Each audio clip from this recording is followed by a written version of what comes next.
Welcome on G online classes. आपका G online class में स्वागत है।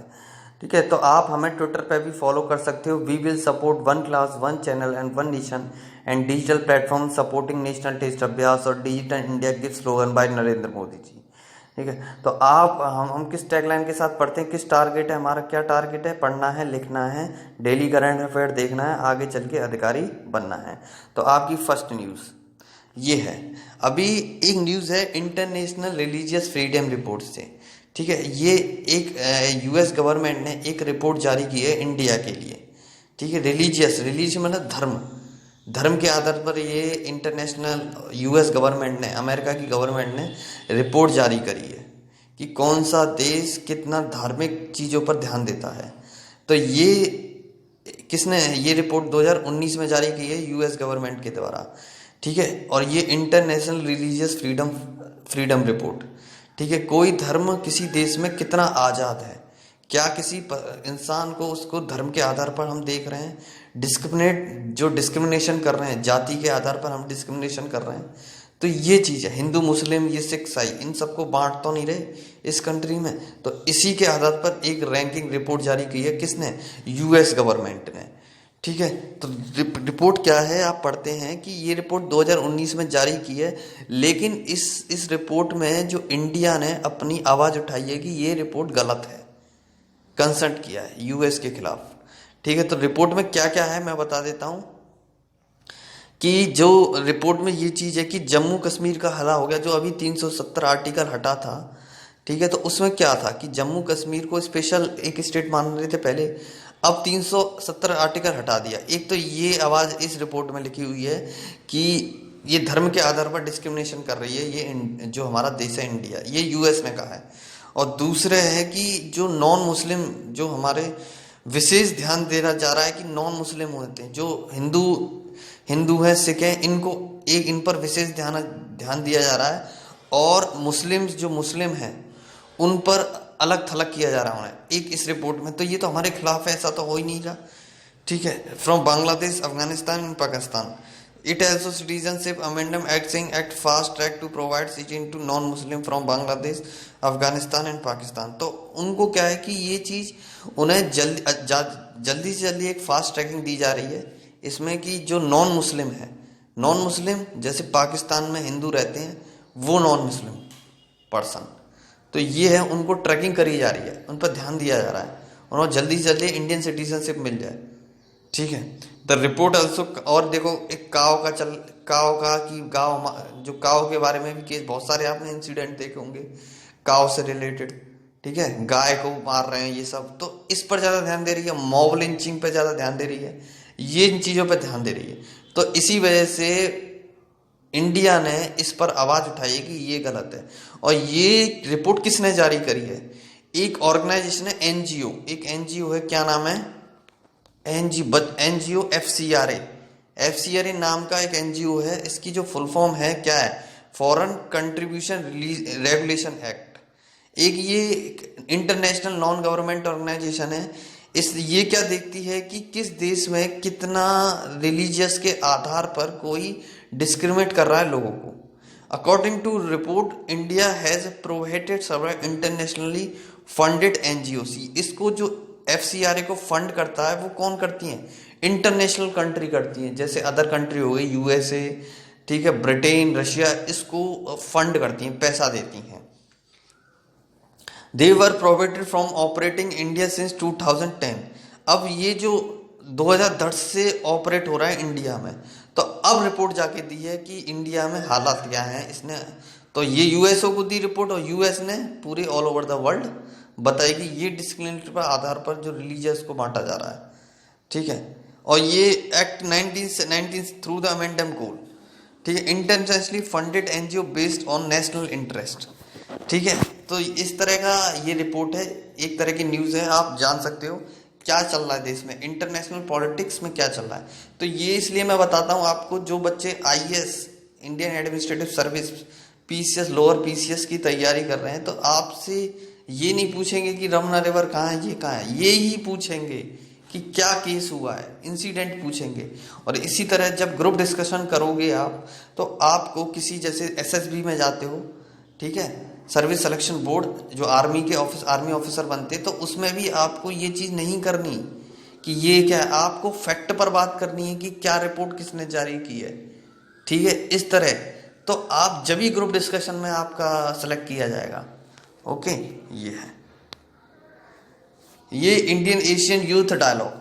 अभी एक इंडियन एशियन यूथ डायलॉग हुए हैं इंडिया में, और एशियन जो कंट्री हैं, एशियन कंट्री जैसे हमारा हो गया पाकिस्तान, नेपाल, चाइना, रशिया, इस तरह की एशियन कंट्री हैं।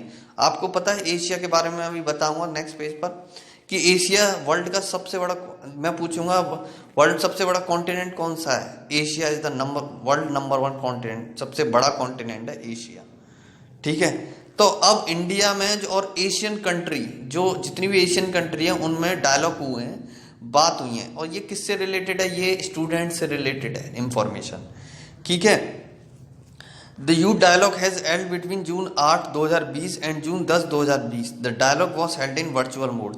अब ये जो डायलॉग हुए हैं, बातें हुई हैं, ये कैसे बातें हुई हैं, ये बातें हुई हैं कि वर्चुअल, बाई कैसे, डिजिटल के थ्रू। ऐसे नहीं कि मीटिंग हुई है एक जगह जाके, नहीं, वर्चुअली मीटिंग हो रही है हर जगह, बिकॉज कोरोना वायरस की वजह से अब एक दूसरे से मिल भी नहीं रहे किसी कोई कंट्री। ठीक है, तो ये न्यूज़ है आपकी।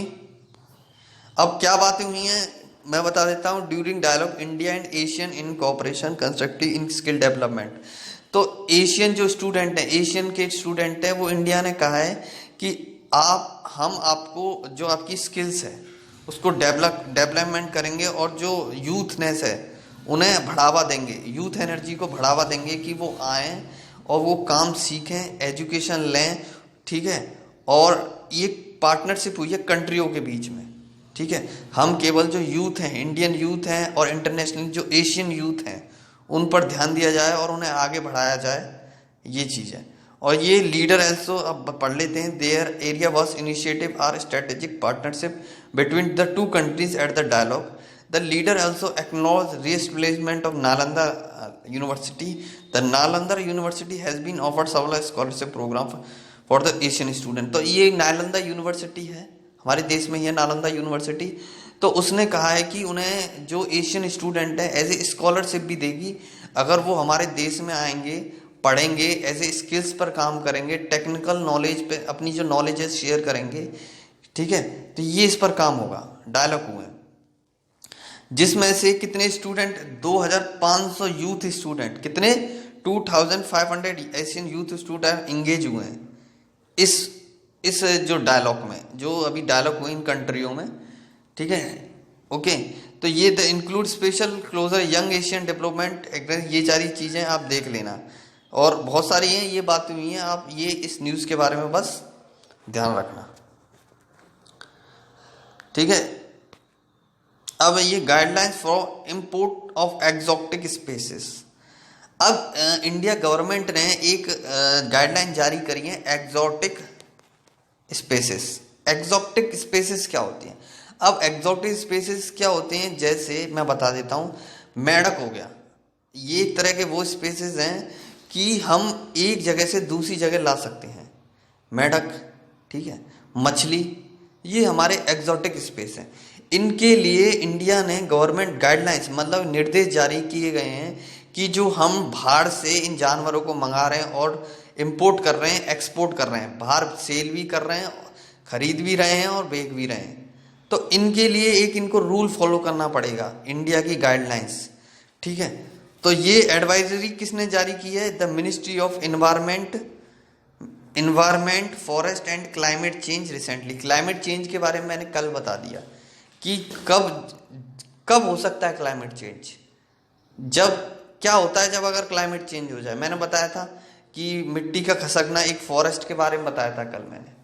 ठीक है, ये न्यूज़ थी ना, फॉरेस्ट जो नेशनल पार्क ओपन किया गया था, है ना, वो उत्तराखंड में।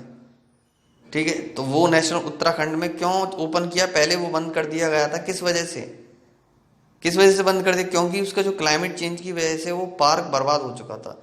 तो यही रीज़न है, अब क्लाइमेट चेंज इश्यू, इस इन्वायरमेंट ने जारी की है ये गाइडलाइंस कि जो हम एक्सोटिक लाइफ स्पेसिस, जो जिंदे कीड़े मकोड़े हम क्या कर रहे हैं, इंपोर्ट कर रहे हैं, मतलब खरीद रहे हैं उनके लिए गाइडलाइन जारी की है इस वजह से। अब ये क्या है, मैंने बता दिया कि ये किस तरह के स्पेसेस हैं, ठीक है। वेट, हाँ, ये exotic species are plant animals move to origin range to new one, मतलब अपनी नई प्लेस से नई जगह पर आ जाए, वो होते हैं एक्सोटिक स्पेसेस। प्लांट या तो प्लांट भी हो सकते हैं या वो एनिमल भी हो सकते हैं, ठीक है। और इस गाइडलाइंस में क्या है कि इंडिया ने कैटेगरी बांटी है, first, second, third category, first appendix, second appendix और थर्ड अपेंडिक्स, ये कैटेगरी बांटी हुई है। Mean under appendix first, second, third CITES, और ये क्या है, CITES convention of international trade, ठीक है। ये CITES convention international trade, endangered species, the special list under appendix first CITES no trade happen. जो अपेंडिक्स 1 में जो स्पेसीज रखी गई हैं उनमें कोई ट्रेड जो ट्रेड है, जो कीड़े मकोड़े रखे गए हैं कैटेगरी 1 में, उनकी ट्रेडिंग नहीं होगी, ठीक है, याद रखना। उनका व्यापार नहीं कर सकते, ये एक मतलब कैटेगरी रख दी है। और इसी तरह अपेंडिक्स 2 में trade sale be allow only the minor permission. Appendix 2 में जो कीड़े मकोड़े रखे गए हैं, ठीक है, उनकी ट्रेड अलग से, मतलब कम ही करोगे लेकिन करोगे। और अपेंडिक्स 3 में कौन कौन सी कैटेगरी आ जा सकती हैं, लार्ज, इसमें हम सेल कर सकते हैं प्रॉपर तरह, ठीक है, एनिमल की भी, और जैसे बर्ड्स हो गई, चिड़िया, एनिमल्स हो गए, इनकी ट्रेड कर सकते हैं, समझ गए। Appendix 1, appendix 2, appendix 3। अपेंडिक्स 1 में बिल्कुल ट्रेड नहीं करनी, मतलब बिल्कुल व्यापार नहीं करना, ये ठीक है। और अपेंडिक्स 2 में थोड़ा बहुत करना है। और अपेंडिक्स 3 में बिल्कुल जैसे बर्ड और एनिमल को हम इंपोर्ट एक जगह दूसरी कंट्री से ले भी सकते हैं और बेच भी सकते हैं। अब ये क्यों गाइडलाइन जारी की है, आपको पता है, कोरोना वायरस की वजह से ये किया गया है। कोरोना वायरस की वजह से इसलिए किया गया है क्योंकि कोरोना वायरस से, अभी देखो, जानवर से कोरोना वायरस फैला था, इन्हीं कीड़े मकोड़ों से, वुहान सेंटर था। अब इसी को ध्यान रखते हुए सरकार ने गाइडलाइन जारी की है कि अब हम इनको इंपोर्ट नहीं करेंगे, ऐसे जानवरों को, जिससे बीमारी फैले, ठीक है, ठीक है। देखो ये लिखा हुआ, new guidelines has B global concern genetic disease increase due the outbreak of देखो जोनोटिक डिसीज, इससे क्या होता है, बीमारी बढ़ती जा रही है, इस वजह से इंपोर्ट, ये न्यूज ध्यान रखना, वही चीज है। अब 12 जून, अब 12 जून को कौन सा डे मनाया जाता है बच्चों, वेट, 12 जून को मनाया जाता है चाइल्ड लेबर डे। कौन सा, चाइल्ड लेबर डे, ध्यान रखना। आपको मैं डे गिना देता हूं, जो जो डे बनाए थे, कौन से डे हैं।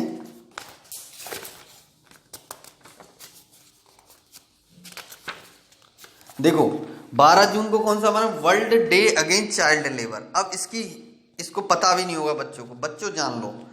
देखो 12 जून को world day against child labour. Child labour क्या होता है कि जैसे 18 साल की कम उम्र के बच्चे होते हैं, छोटे बच्चे, उनसे क्या काम कराया जाता है, फैक्ट्रियों में भीख मंगाई जाती है, ठीक है, उस तरह का काम करवाया जाता है। तो ये अपराध है, सरकार, ये हमारे अपराध है, जो 18 साल की उम्र से कम, जो कम के लोग हैं, बच्चे हैं, वो काम नहीं कर सकते फैक्ट्रियों में, ठीक है, तो ये अपराध है। तो इसी वजह से इसके अगेंस्ट वर्ल्ड डे मनाया जाता है, किसके द्वारा, ILO के द्वारा। किसके द्वारा, ILO के द्वारा। तो मैं आपसे पूछूंगा कि वर्ल्ड डे सेलिब्रेट कब किया जाता है, 12 जून को, और ये किसके द्वारा सेलिब्रेट किया जाता है, ILO के। और ILO क्या है, एक तरह का क्या, International Labour Organisation of United Nation body, और यूनाइटेड नेशन की ये बॉडी है ILO, इंटरनेशनल लेबर ऑर्गेनाइजेशन, ठीक है। तो चाइल्ड लेबर इसमें क्या किया, launch the day against child labour was launch in 2002 को लॉन्च किया गया था ये।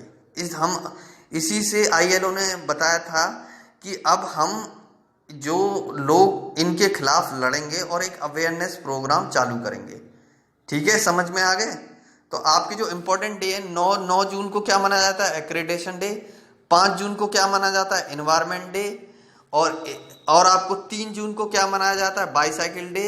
और 12 जून को क्या मनाया जाता है, world against child labour day. और जून 1 को क्या मनाया जाता है, जून 1 को वर्ल्ड मिल्क डे, पता है ना। बस ध्यान रखना इन चीजों का। द चिल्ड्रन एज ग्रुप 5 से लेकर 17 साल तक जो काम करता है, मैंने बताया था 18 के बाद, 18 से जो नीचे होगा वो काम नहीं कर सकता, केवल पढ़े बच्चे वो, उनको सरकार ने सर्व शिक्षा अभियान के द्वारा फ्री एजुकेशन दी है गवर्नमेंट स्कूल में, ठीक है, केवल वो पढ़े।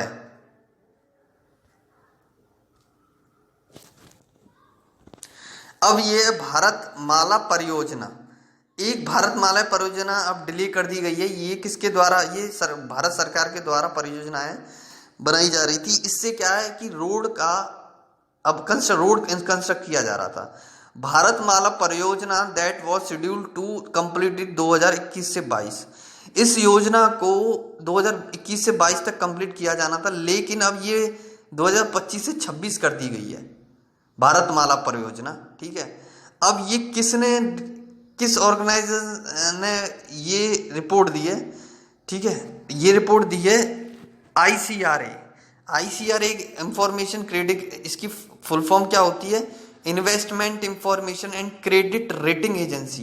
क्या है, investment information and credit rating agency, ये ICRA होता है।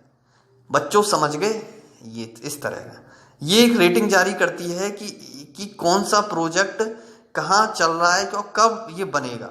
ये गवर्नमेंट द्वारा बनाए हुए प्रोजेक्ट हैं, ठीक है।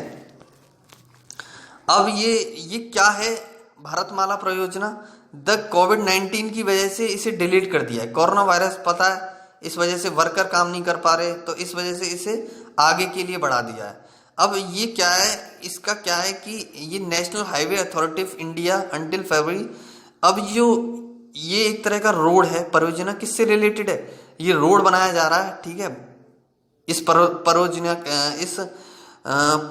के तहत, और इसकी जो बजट है, ये कितने की स्कीम है, 2.38 लाख करोड़ की स्कीम है भारतमाला परियोजना स्कीम। 2.38 लाख परियोजना की कितने की स्कीम है, 2.38 लाख करोड़ की स्कीम है ये, ठीक है। अब खर्चा कितना आना है, 1 किलोमीटर बनाने में इनका खर्चा आना है 23.8 करोड़ का, ठीक है। अब ये तो बढ़ गया, अब इससे इन्हें नुकसान हो रहा है कि अब जो पहले बनाया जा रहा था अब जल्दी बनाया जा रहा है। अब कितना है, 54% एस्टिमेट कॉस्ट है, कितनी 15.52 से 15 फोर्स हायर देन है, ठीक है। तो कितना बढ़ा है, 15.52 करोड़ पर करोड़। ध्यान रखना ये डेटा। अब ये मैं इंफॉर्मेशन इसलिए दे रहा हूं, जब आपके मैथ में क्वेश्चन आएंगे, डेटा से क्वेश्चन आएंगे, स्टैटिकल डेटा से, तो आपको ऐसी इंफॉर्मेशन दे दी जाएगी, तो आपको ढूंढ के आंसर टिक लगाना है इस तरह। भारतमाला परियोजना क्या है, Bharatmala the scheme was launch for road construction India, वही चीज है जो मैंने बताया है, ठीक है। अब ये क्या क्या करेगा कि the scheme was 4 lane highway, 4 line का हाईवे बनाया जा रहा है, और move 80% freight traffic interconnect logistic park, और जिसमें 80% जो पार्क हैं उनसे कनेक्ट किया जाएगा, और ये north east multi nodal water ports, और इसके साइड में क्या बनाए जा रहे हैं, पानी के जो जहाज होते हैं उस तरह के वाटर पोर्ट बनाए जाएंगे, जिसमें कार्गो, मैंने बताया था, एक जगह से दूसरी जगह कार्गो, पानी के जो जहाज है वो जहाँ से वहाँ जा सकते हैं, ये चीज़ है, ओके। अब NIRF की तरफ से, ये NIRF क्या है, अभी एक रैंक जारी करी गई है। आपको पता है, जब एडमिशन के लिए क्लास 12 का स्टूडेंट जब एडमिशन लेता है, उसे एडमिशन देखता है कि कौन सा कॉलेज इंजीनियरिंग के लिए अच्छा है, बेहतरीन है, ये देखता है।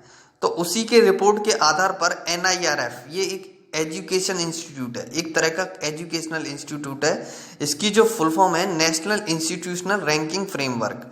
ये क्या रैंक जारी करती है कि कौन से स्कूल्स में और स्कूल नहीं, इंस्टीट्यूट में, इंजीनियरिंग इंस्टीट्यूट में सबसे ज़्यादा अच्छी पढ़ाई हो रही है और टेक्निकल नॉलेज दी जा रही है बच्चों को। उसके आधार पर ये HRD मिनिस्ट्री के द्वारा काम करती है, ठीक है, ठीक है। तो इसमें सबसे ज़्यादा जो टॉप किया है, मैं पूछूंगा NIRF के द्वारा किस स्टेट ने टॉप, किस इंस्टीट्यूट के स्टेट ने टॉप किया है, किस इंस्टीट्यूट ने टॉप किया है, ठीक है। तो IIT मद्रास ने टॉप किया है, ठीक है। किसने, IIT मद्रास। जो बच्चा अब IIT की तैयारी करना चाह रहा है आफ्टर 12th के बाद, ठीक है, आफ्टर 12th के बाद IIT की तैयारी वो देख सकता है।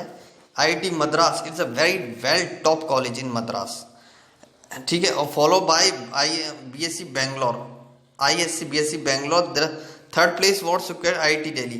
देखो टॉप पर मद्रास और तीसरी पर आईआईटी दिल्ली, और 100 the other institute that were top 100 IIT Bombay at fourth place.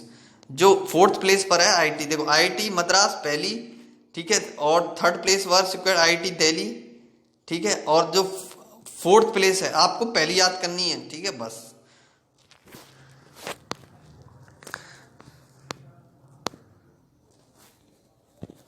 ये हरियाणा से न्यूज़ है आपकी।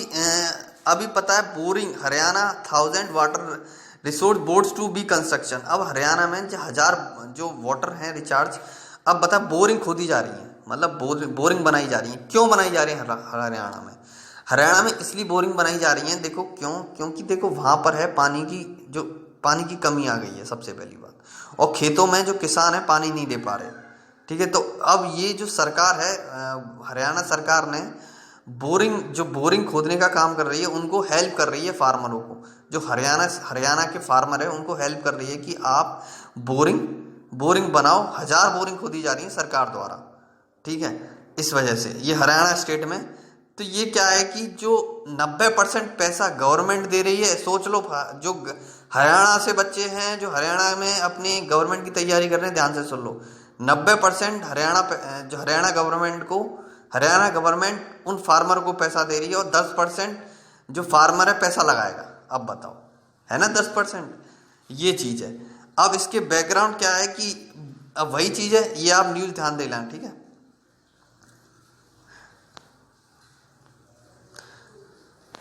अब ये न्यूज है forex reserve India are rising, forex reserve India rising. अब एक तरह का रिजर्व है, फॉरेन रिजर्व एक्सचेंज। ये क्या होता है कि जो फॉरेन एक्सचेंज मनी है वो बढ़ता जा रहा है। क्यों?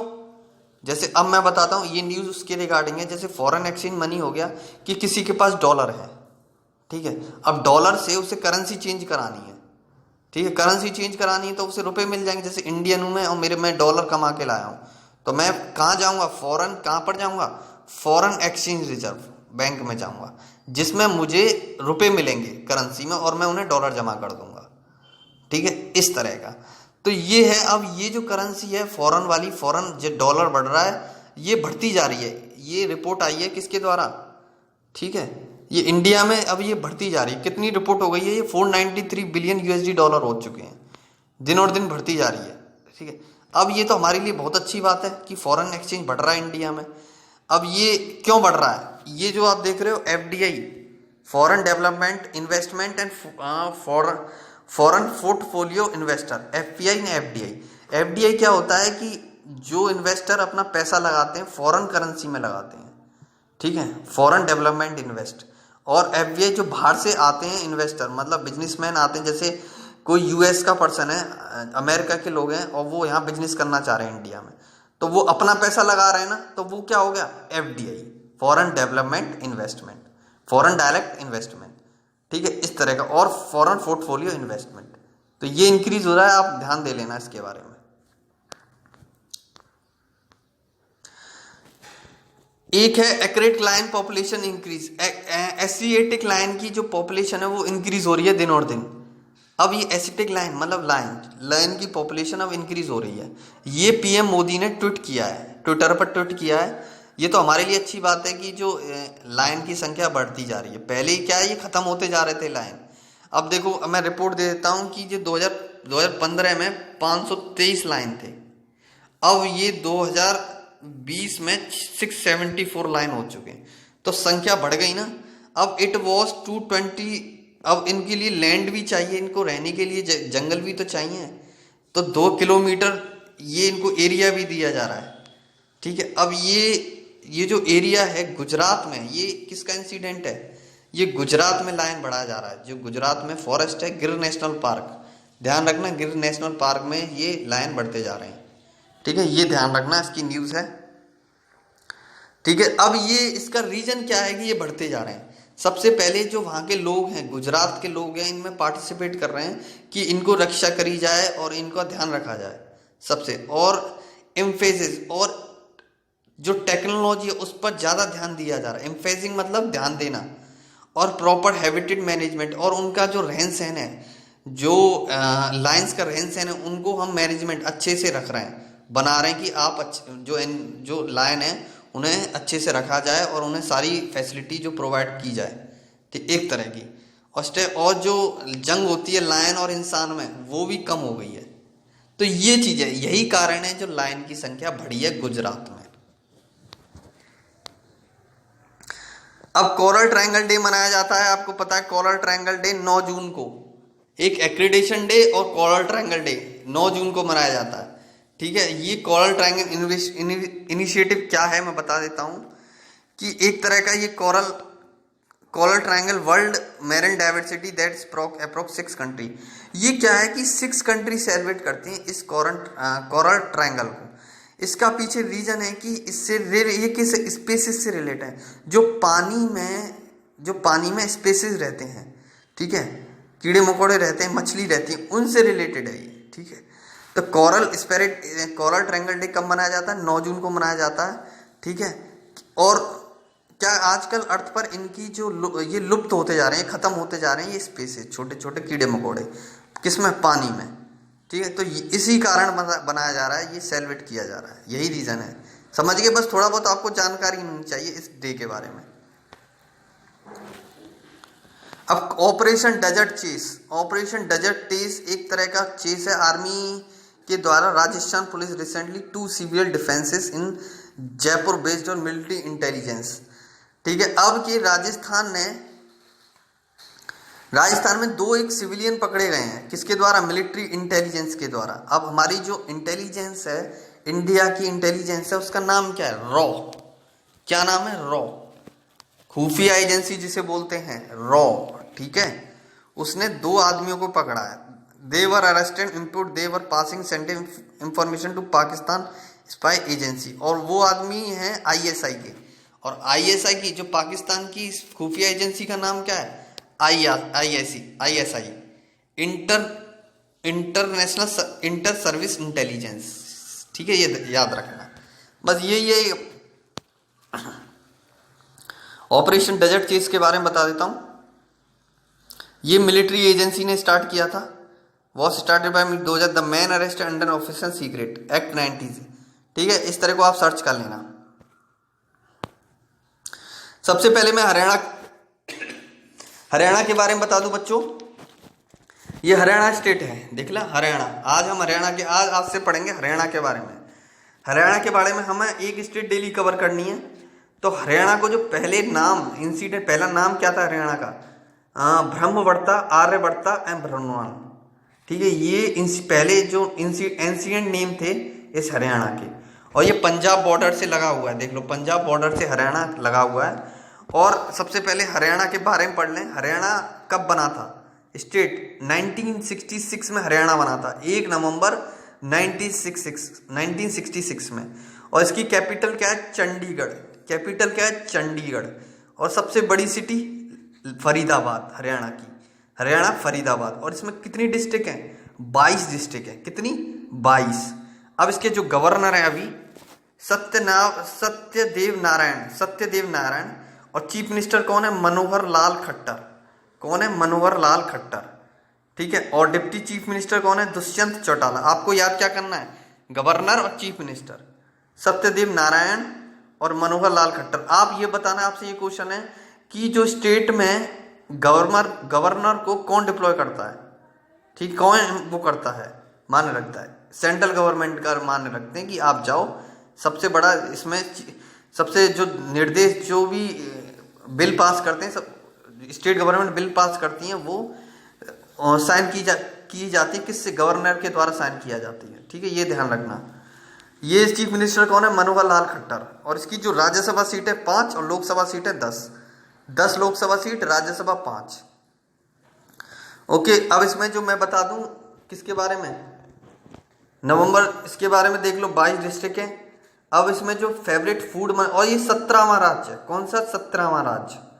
अब इसमें जो खाना है फेवरेट, रबड़ी, बाजरे की खिचड़ी बनाना, चोलिया, छाछ, लस्सी, खिचड़ी की सब्जी, कचरिया की सब्जी, कचरिया देखिए, उस तरह की सब्जी बनाते हैं। इसमें जो इंडस सिविलाइजेशन को फाउंड किया गया था हरियाणा में, और बैटल ऑफ पानीपत कहाँ हुआ था? हरियाणा में। और बैटल ऑफ करनाल हरियाणा में हुआ था। हरियाणा में कौन सी रिवर बहती है? यमुना रिवर, याद रखना। और ये कहाँ से ओरिजिन, कहाँ से निकलती है यमुना रिवर? ये निकलती है बंदर पंच और ग्लेशियर उत्तराखंड से, ठीक है। और इसमें कौन सा बांध है हरियाणा में? हथनी कुंड बैराज, याद रखना ये चीज। ये एशिया के बारे में बता दूं, मैंने बताया था एशिया सबसे बड़ा कॉन्टिनेंट है, तो ये सारी कंट्री हैं एशिया की, आप देख लेना। ये सारा एशिया है पूरा, जितनी भी एशियन कंट्री हैं ये। इंडिया किस में आता है? एशिया में आता है। अब जो एग्जॉटिक स्पेसिस हैं, ये है एग्जॉटिक स्पेसिस, जो मैंने बताया था एक जगह से दूसरी जगह, इनको इंडिया ने बैन कर दिया है।